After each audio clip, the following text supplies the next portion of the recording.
Hi, here we are again, Bernardo Lang, the medical director with Sun Valley Behavioral Medical Center for our third episode of Conversations with Joe. Joe, thank you for being here. Thank you, doctor. So we left it in our last episode that you had developed this rare disease from something that was prescribed for sleep because it was not with a good quality.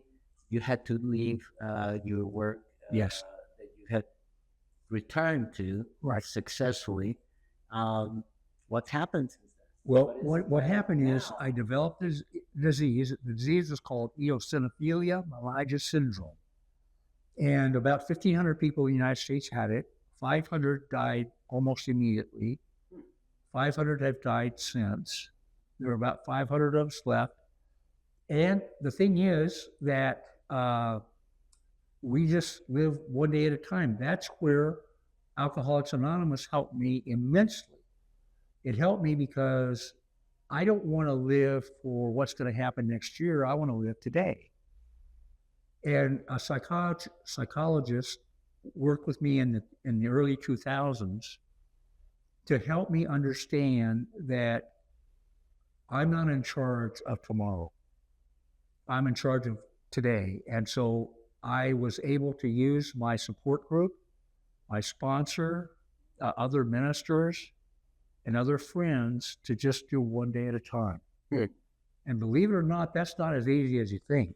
I was going to say that. This is a short phrase, heavily loaded with meaning. Yeah. And challenges. Very challenging. Very challenging. But we raised a family, and we have 5 children, Gail and I together. And How long have you been married? we've been married 38 years. Wow. And she's the light of my life. And she has helped me so much in my recovery and so much in the things that we have done. She is an expert on the blood disease, and so she knows all about it. No kidding. Yeah. And so I'm going along, and I'm doing great. And I'm involved with men all over the United States in a phone group that talks to each other on a regular basis. And I see my mission today as helping people. And here's the other part. If you don't help somebody else, you're not going to be okay. And so my job is to help young men and women, especially young men, who are addicted, who are alcoholics, or who have chronic disease.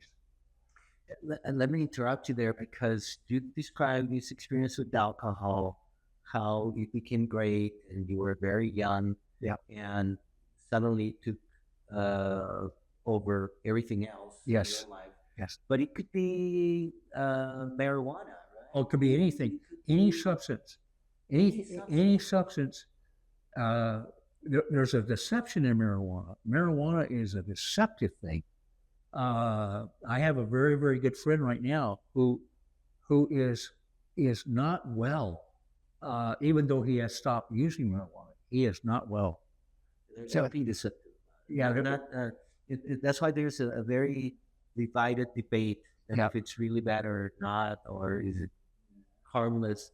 But yeah, it is very, I totally agree. the one thing that I'd like to share about what it's like now is I no longer want to be in charge of my medical care. And I'm going to tell you why that is. As an alcoholic and addict, I was in charge of what drugs I took when. Mm-hmm. And I wouldn't ask a doctor, I wouldn't ask anybody else. Oh, I see where you're going. So I was outside the lines of being guided. Now, if you're being guided by a psychiatrist, a doctor, or someone who knows what they're doing, that's different. But I as of today, I no longer go and get my own pills. I have someone do that for me.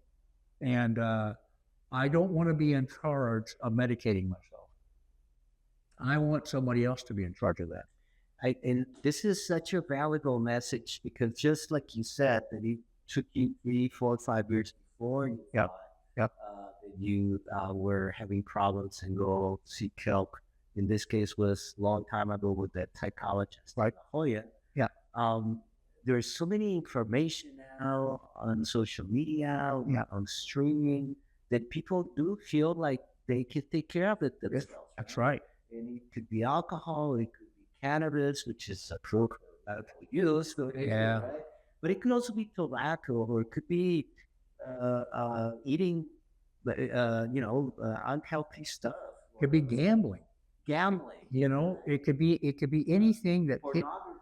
pornography, which is huge.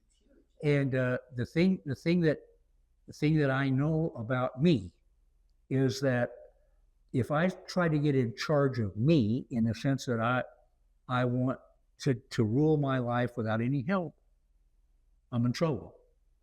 I need other people. I need to tell people what I'm doing and how I'm feeling. And if I don't, then I'm depriving myself of growth. I want to grow. And the only way to grow is with the help of medical professionals and people who have been there and done that. And if you get a really honest, sincere desire to grow, you can do it, but you got to do it with help, and you got to do it by surrender. I can't be in charge of me, because I know what happens if I am. Well, when you did it, then It didn't work out.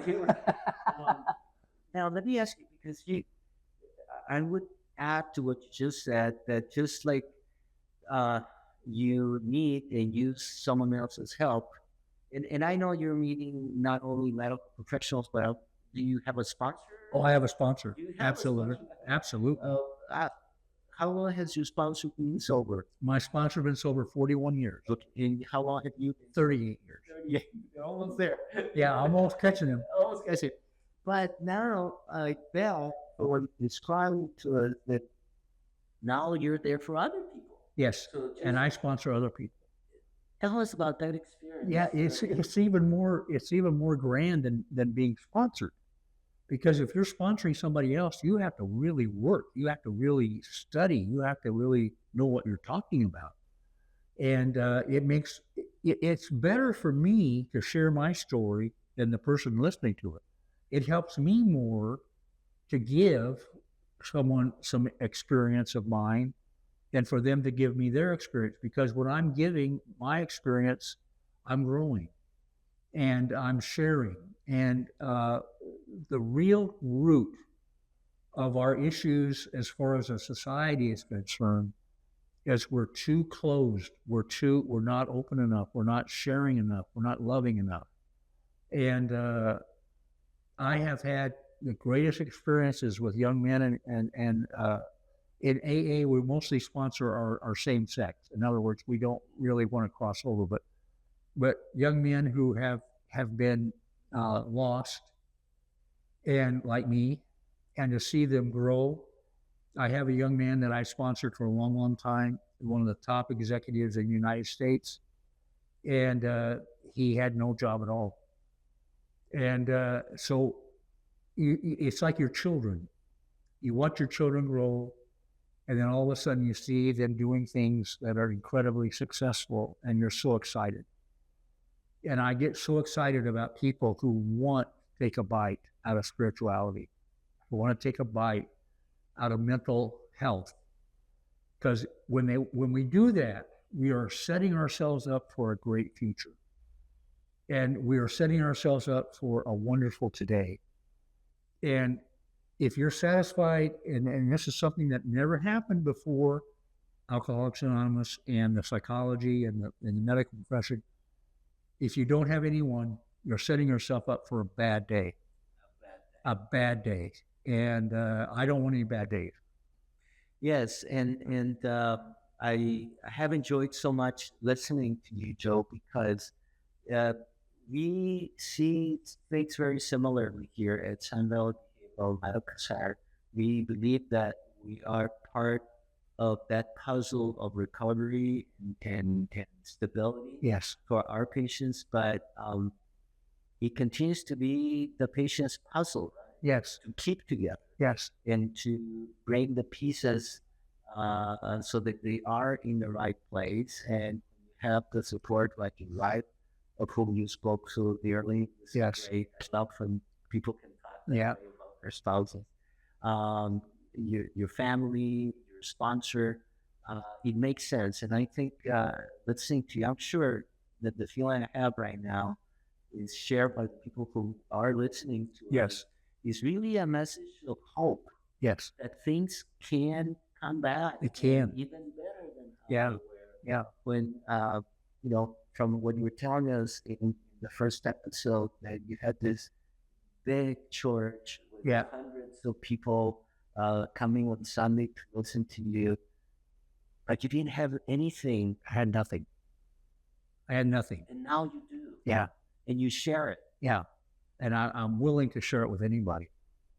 Thank you very much thank for you. sharing today. Well, thank you. May I say one thing? Of course. Doctor, I have been with psychologists and professionals for 35, 40 years, and I've never met anyone who I care more about than you and your practice. You are doing an excellent job for people. I heard last I night. didn't ask him to say No, that. no. I heard last night from the person cutting my hair about what you've done for her daughter. Oh, And wow. I thought, that's what it's all about. Thank you for being who you are. Thank you. Thank you for all what you've taught me today. Thank you. Thank you, Joe. Thank you. Great.